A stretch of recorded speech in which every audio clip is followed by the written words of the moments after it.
Hello, everyone, and welcome to a new kind of series, or a different kind of series that I'm starting with Saif, who is here with me today. We still want to continue the Q&As we did in the context of the lecture series through Dhamma, following in the footsteps of the Buddha, as you are still posing lots of interesting questions. And we pick those that we have not answered in one way or the other before and want to explain in more detail. This is quite irregular. We don't know when the videos will drop. We only do them when there are enough questions, pretty much. But yeah, enough for the introduction. If you still have other questions, feel free to put them down in the comments below. But apart from that, we just can begin. And the first question that was asked is, do you think the Buddha stayed in permanent jhana? So this is a rather interesting question, especially when it comes to some suttas. For example, the Parinibbana Sutta of the Buddha, where it is said that the Buddha entered the first jhana, as an example, which could suggest to some people that he did not stay in more or less permanent jhana. And that is true to some extent, because when you speak, you are technically not in jhana, because speech ceases in the first jhana, which is one of the characterizing factors. So you have to be silent, which is why the Buddha was quite fond of silence and even called it noble. In the second jhana, where even the mental chatter dies down, is called noble silence even. Yeah, but apart from that, he still speaks with a mind of non-activity. So when he speaks, it is done with the right context, with perception of non-self. So he does not quite lose the first jhana even. So you could call it in some regard permanent. Maybe you want to add more on that? Yeah, in that sense, it's permanent, and in another sense of it's impermanent, in the sense that obviously, because you can enter and leave it, and because it depends on certain conditions of certain degree of withdrawal, certain things not being there, certain things being there. Obviously, in that sense, it's impermanent. But you don't want to hear that and think that it's like impermanent on the same level as like sensual pleasures. And both of them are ultimately impermanent in the sense that they're not quite nibbana. But you don't want to think of jhana as like you get this like very temporary relief for like an hour or two, and then just the craving comes back immediately, basically, once you're done with it, in the same sense that you do with sensual pleasures. Obviously, jhana is the withdrawal from your dependence on anything impermanent. So in that sense, it has to be at that level where it is quite durable. Obviously, if one hasn't attained like arahantship, like the Buddha, then it can be that like, you know, you dwell in jhana for a long time, but like the hindrances start to creep up because of heedlessness. But like Klaus was saying, like if you're an arahant and you're basically permanently dwelling without the hindrances, then unless you're like speaking, the mind just like reverts back to jhana basically as the default mode of being. And even like in the suttas, like the Buddha like describes arahants, he says like they're always absorbed in jhana for precisely that reason, because they live permanently secluded from sensual pleasures. So in that sense, it is sort of quasi-permanent. But yeah, from a larger perspective, still impermanent if you still need to do that further work of going towards nibbana. I guess one could say that it is the default mode of being for an arahant, while the default mode of being for a Buddhajana, for an unenlightened worldling who's not interested in Dhamma, is sensuality. And from that perspective, those two are mutually exclusive. Yeah, I think that is enough for that question. So maybe let us move to the next one. And the next one is from, well, I don't write down the persons anymore, just the questions. This is also new in the series. And this one is for Sai. And the person wants to know, why is the sixth sense of thought not generally included as a source of sensual pleasures and a door to be guarded? Or perhaps it is, and the sources I see are wrong, or the sutras I read are wrong. What do you say to that? It depends on the circumstance in which the Buddha is talking about it. Like when he talks about guarding the sense doors, then he does include thought within that, and he says to guard those ideas cognizable by mind that are provoking or lost. Don't get caught in the nimittas, the features of it. But when he talks about the causes of sensual pleasure, like the main sources of them, then he only includes the five without thought. And that's because, like, even when you have thoughts related to sensuality. It's always related to the other five senses. So those are the primary ways in which you engage sensuality. Like if you have if you're guarding the sense of your thoughts, those thoughts that you're going to be not getting caught in the features of are going to be thoughts related to food, for example, or an attractive person, and those are always going to be like thoughts related to the sense of sight or the sense of hearing and so on. So those are why like when the Buddha talks about the cause of sensual pleasure, it's those five. But still, like practically, since the guarding of the sense doors is where the practical level is, you're still guarding the sixth sense of thought. So even if you're withdrawn physically and not getting engaged with like if you're withdrawn and you don't have particular sounds or sights that you're guarding at the moment, because obviously nothing around you, you're still going to have thoughts that are related to sensuality if you've been feeling that for a long time. So yeah, you have to be guarding the sense of thought as well, for sure. One could even say that it is especially important to guard the sense of thought, simply because it is always with you. You cannot really physically seclude yourself from thinking, while you can do that very well from all the other senses, simply by being in the forest. There's nothing too interesting going on when it comes to sensuality, but the thinking is still there. So it is on another level of subtlety, but also on another level of persistence. It stays there longer, and you have to be much more careful. And for a beginner, it's much less visible. So it's easy to get lost in thought. Yeah. Anything else you want to add on that question? Yeah, I guess in regards to the persistence thing, it makes sense because the Buddha said obviously the sensuality is not the objects. He said the sensuality is your lust and your intention towards the pleasant feeling. And yeah, that can be manifest especially through your thought. And that's a good way of seeing it, is that through your thoughts, that's how you manifest that intention and that level of desire and lust and valuing of sensuality beyond just the actual presence of pleasing sights and pleasing sounds and so on. Mm-hmm. And this is also quite important, now that you mention it. But a lot of people forget that intentionality, so to speak, intentions of greed, aversion, and delusion are what suffering is. So that's kind of important to make that mental connection, that is kind of the source of suffering that the Buddha quite frequently mentioned. So it's not in the things. If it were in the things, the escape from suffering would be impossible, kind of. But since it is in our intentions, there is an escape. Yeah. Well, yeah, so the intentions are the main things. You don't want to hear that, like since we talk about thoughts, you don't want to assume that like thoughts relate to sensuality the problem necessarily. The main problem is obviously in intentions. So even if you have thoughts related to sensuality, you don't want to act out aversion towards them thoughts. You want to just let them abide until they disappear on their own because you're not fueling it. Yeah. You don't want to actively, you don't want to become active in regard to those thoughts. That is kind of the main thing. So thoughts should be treated just like any other sensual object, or sense object, for all that matters. So that's quite important. Not every thought is bad, which is quite a common misconception when it comes to many of the Visuddhimagga traditions, who want to shut out everything, pretty much. That's kind of a common theme there. Like all sense perceptions fade, and that is their liberation. But that is not what the Buddha talked about. He specifically named intentions of greed, aversion, and delusion, namely everything related to craving, that fades, and that is the liberation that he was talking about. So it's very important to make that distinction. And it can take quite a while for that message to sink in, because we usually want some check-off list of things that we try to avoid to get to the liberation, but that's not possible.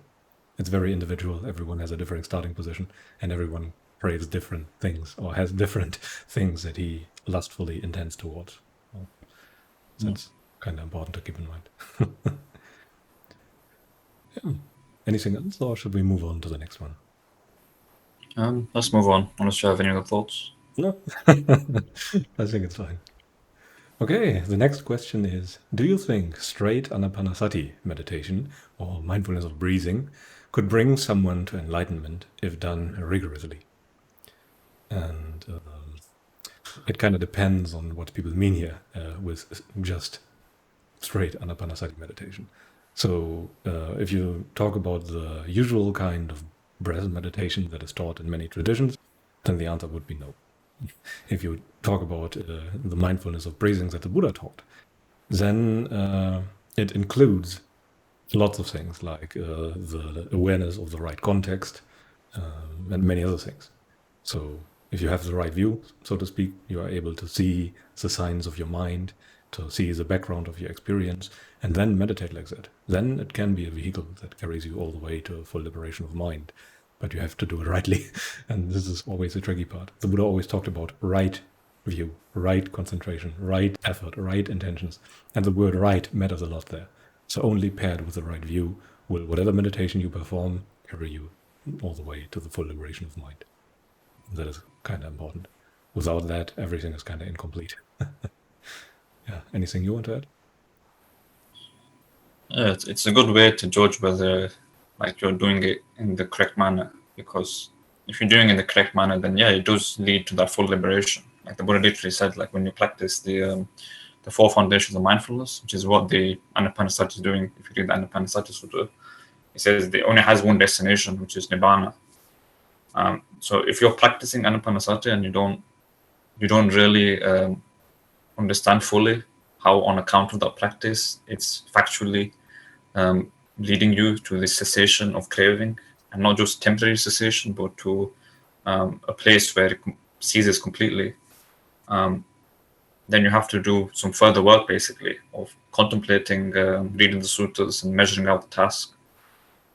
Because yeah, that's what Anapanasati does. Like if you read any of the, if you go to the Anapanasati chapter in the Samyutta Nikaya, there's so many sutras about how it, you just practice this and it leads to full enlightenment, full here and there.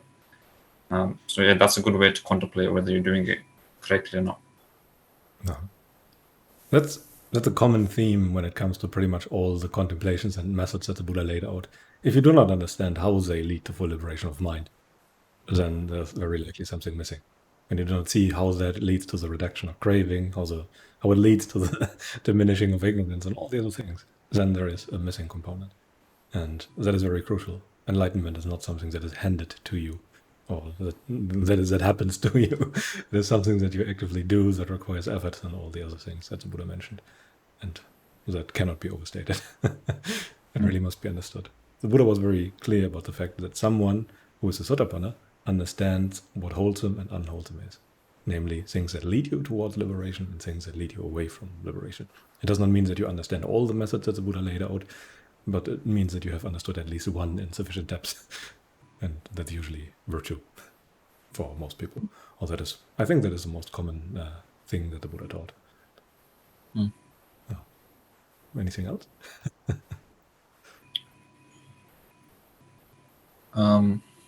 I guess when you hear that, like, it needs to be done in a way that you know how it's leading to full liberation as well.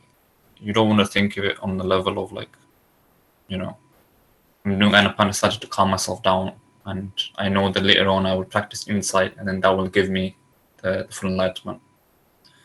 You need to be understanding it in a way that's like, when the Buddha talked about the characteristics of the Dhamma, he talked about it being immediate or timeless. Like you understand specifically how what you're doing is immediately relating to the withering away of the fermentations. So it's not about like you do the calming down and then later on you do some separate practice, which then leads to the cessation of the fermentations. You need to be understanding how your practice is immediately relating to that. And yeah, that way of understanding, that's how it leads to the cessation of the virtue and duty or habits and practices, the second fetter of the Sotapanna drops, because you understand how it's resulting in cessation immediately without any, you're not doing a practice which then leads to it later on. So yeah, that needs to be understood on that level. Yeah. The dependent origination that the Buddha was talking about, the right views that you have as a Sotapanna, or that you are working for still as a layperson, as an example, without knowledge of Dhamma, that is a direct seeing. It's a direct knowledge. It happens in every moment, so to speak, and it's kind of intuitive. It does not mean that you have to be able to explain to others very well. It does not mean that you are a good teacher or anything, but that has to be there, that immediate knowledge of Dhamma, that immediate seeing of dependent origination. Otherwise, it's, it's very much lackluster, whatever you are doing. And yeah, that immediate feedback is always there. That's also important. So you always know if what you do is good or bad, because it either is including the Uniso Manasikara, or it is Uniso Manasikara, or it is not. Yeah. That's literally the definition of wholesome and unwholesome, like leading to full liberation, not just like a very temporary one. So if you understand it correctly, you understand how it's contributing right now, right here, to the complete cessation, to the full liberation. Now that's frequently overlooked. all the talk about preparation work, so to speak, and everything, that is only true in a very limited sense. Yeah. There is some preparation work, obviously, that bears fruit or brings fruit later on, but not when it comes to the actual training that the Buddha laid out on the Noble State Path. Yeah. Anyway, should we move on to the next one? Yeah. Okay. This person wants to know, I understand why restraint and virtue are necessary. I really see it. But at the same time, I am extremely intimidated by the practice as it seems overwhelming, like a huge mountain of work. How can I put things into perspective and practice better or practice at all? And I forgot whose question it is. I can start with it. Sure. Yeah. I mean, one of the best examples of that in the sutras is when there's that one sutra where a monk comes to the Buddha and he says that, you have this whole Patimokkha rules, this like 150 plus rules and so on, and it's kind of it's overwhelming. It's a bit too much to remember. And the Buddha says to him, like, yeah, do you understand the nature of higher virtue? Do you understand the nature of the higher mind, the higher concentration, and do you understand the nature of the higher discernment and wisdom? And he says, yeah. So the Buddha says, just do that then, because that includes everything else. So that's basically how you want to start seeing your own practice. You don't want to see it on that level of that particular level of things you need to renounce. You don't want to be like, oh, I'm very addicted to music, for example, and I can't see how I'm going to give that up. Because on that particular level, it's always going to be infinite. There's always going to be another thing that you're renouncing. So you want to be including it within a larger framework, basically. And that framework is always going to be basically framework of gratification in regards to your feeling. So you realize this, I'm not giving up music, for example. I'm not giving up movies. What I'm giving up is this framework of seeking pleasant feeling. And that's a good way to contemplate as well. Like if you have some level of wisdom as a starting point, like you not the full wisdom obviously, but if you can look at your feeling and see that it's right now I feel neutral, for example, but ultimately I can't control it. Maybe I can think about pleasant things and it'll go towards more pleasant feeling. But fundamentally, I can't stop myself from feeling unpleasant. I can't stop myself from, at the most fundamental level, the feeling changing. So if you are able to see your feeling like that, you'll realize that that relationship of craving in regards to it, that relationship of gratification, which is based in trying to change it, whether it's unpleasant feeling, you're trying to get away from it, or whether it's pleasant feeling, you're trying to get more of it, or whether, again, it's neutral, you're trying to seek out pleasant feeling, you realize that framework is fundamentally unsatisfying. And that's all you have to basically look at and keep in mind in your experience, we need to be mindful of. And then you won't need to think about, I need to give up music. All you have to do is, I will just not give into that framework of gratification, which is fundamentally unsatisfactory. I won't give in to craving towards pleasant feeling. And then everything else will be included within that. And you'll start to give up things that you didn't even realize that were part of the practice. Like, for example, if you like reading books a lot and you read one book a week, for example, if you start practicing like this, even without thinking about the drawbacks of reading too much, for example, you'll just notice yourself that you read less, you don't need it as much. And it works that way because you did it at the level of the actual framework with wisdom, and you weren't trying to just abandon specific things, which is always going to be difficult to do that way because there's no wisdom involved. It's just kind of more the level of belief in a practice that doing this would lead to this result. But if you have it with wisdom, then there's motivation for it. Now, that one point that you mentioned is actually quite important, namely that you have to guard just one point in the mind, namely where feeling is and where feeling and craving, so to speak, interact. That is where you have to focus your efforts on. And then everything else must be included.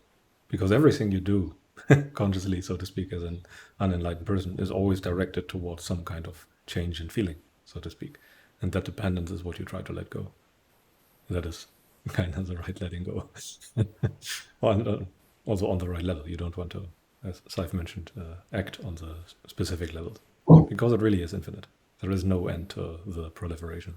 Craving has no end, at least on the level of particulars. I think in the lecture I also talked about that, how everything is kind of included in that feeling as an example. So you could rewatch that too, because it's quite important. Feeling is kind of where experience converges upon. That is what actually matters. Everything has a tone of feeling, and it's very important to get a good understanding of what that even means, what Vedana is, so to speak, or what a mood is, and all those things. Because it's hard to miss. It's not in, as the Buddha said, it's this Dhamma is hard to see, and only to be experienced by the wise and not by everyone. It requires some preparation work, but again, on the right level. Yeah. And what also can help that I wanted to mention is that you can break down big seeming tasks into smaller pieces.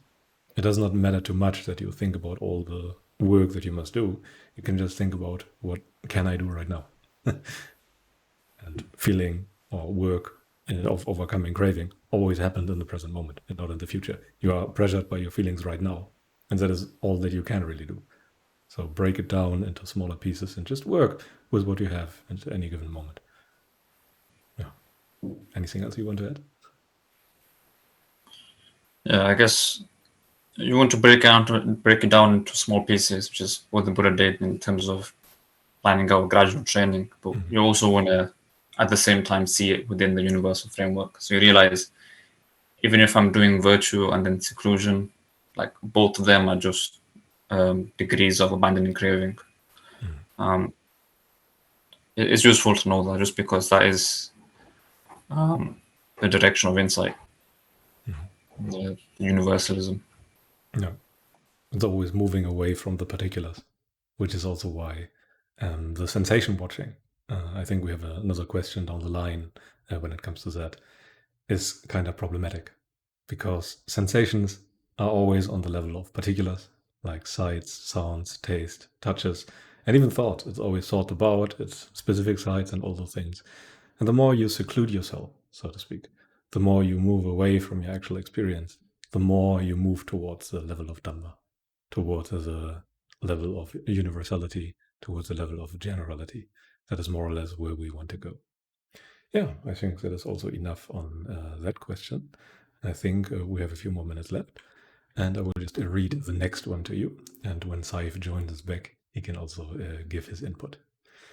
And this person here wants to know, I am curious whether there is any sutta in which the Buddha commented on psychedelics or NDEs or that sort of thing. Also, what the view of modern practitioners on substances like psilocybin. I don't know that one, I have to admit.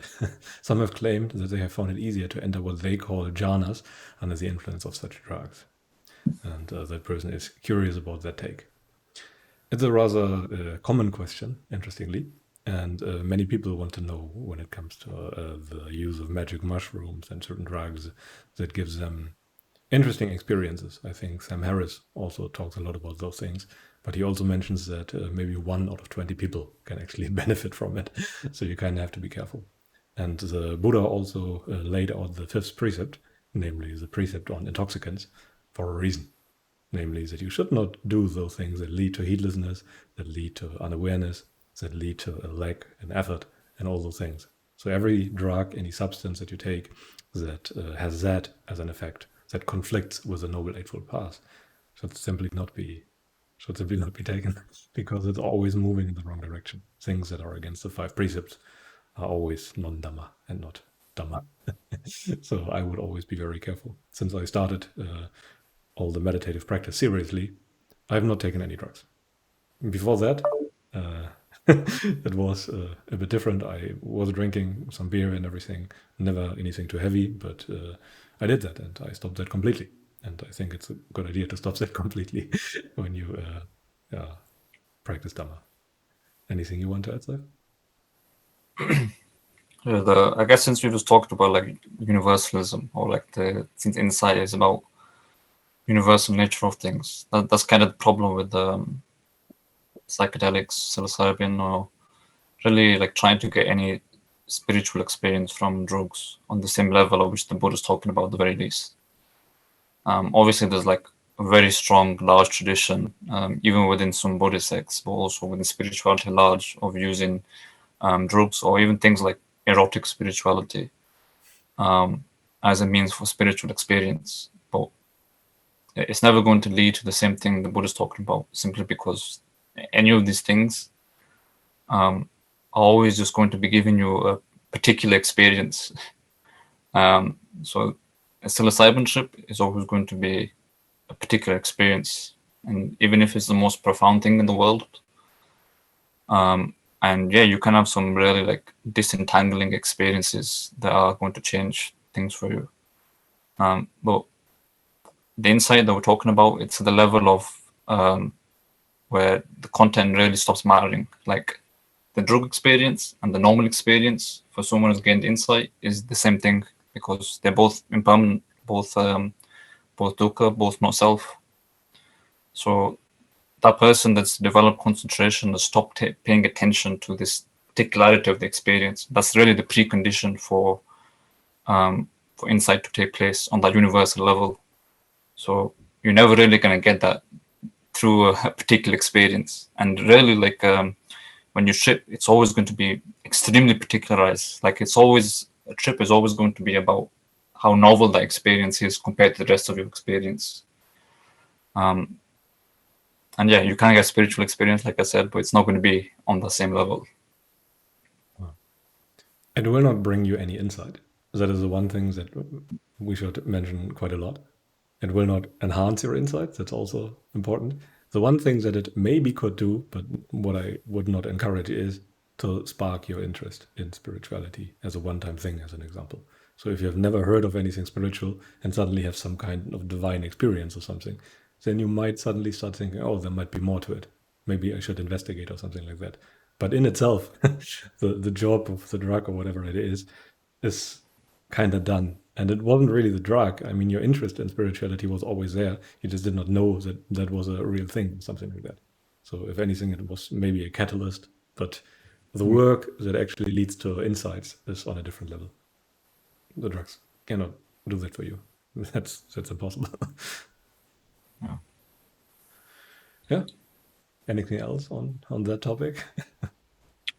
Yeah, I mean, even then, if it's like a catalyst, I still would recommend it, because it's still like it's going to affect everyone differently. So it might put you in the direction of the opposite direction. Like maybe it sparks an interest in spirituality, but it's going to be in the opposite direction to where Buddhism is going. You might become a repeated taker of drugs. You might become addicted to novel experiences and so on, or you might just like really go off the deep end through them, because that can be a thing. So it's better just, if you have interest in spirituality already, especially, just you don't need them. You can just practice the paths the Buddha laid out and get all the insights. And also insights that are going to be like more, even if you have the most profound experiences through psilocybin, and they normally are going to be very profound for people. They don't compare on the level of profundity to like stream entry or something, like the ferreting out the noble method and having this absolute transcendence from your experience. Yeah, that's the supramundane insight. That's what the Buddha calls it, literally. Transcendental insight. Yeah. Transcending everything, which is on a different level, as a trip that will last for a while and then it stops. Yeah. In summary, I would not recommend anyone to take that path of taking drugs. I would not encourage that, even if there are examples of people who have been pushed by that in the direction of practicing Buddhism. but those are few. And those who made horrible experiences or experiences that carried them in the opposite direction, those are many. And those who profited are few. And it's not even clear that the drug did the same. Maybe there's some other mechanism involved. Maybe, or likely it is just an accident that was pushing them there. But I cannot tell. Ultimately, I do not know.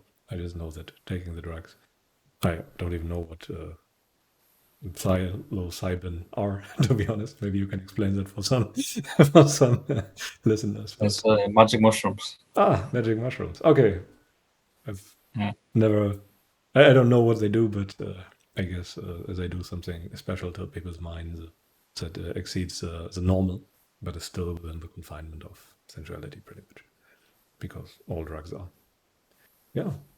Anything else we want to add on that one, or have we answered in sufficient depth? Yeah, I think that's enough detail, I think. Okay. But I think the time is approaching an end for this video session, so I think we will call it a day. And yeah, I guess thank you all very much for watching. If you have additional questions, put them down in the comments below. And maybe Saif and I will pick them out for a future video where we answer them. Try to be original or have a look at the questions at the end of the meditation book, because they are all listed there. We will try to only answer all the questions once, or if there is a very intense need for a question to be answered more than once, we will also do that because of misunderstandings of people. Yeah, but apart from that, I think we wish you all a pleasant day and goodbye.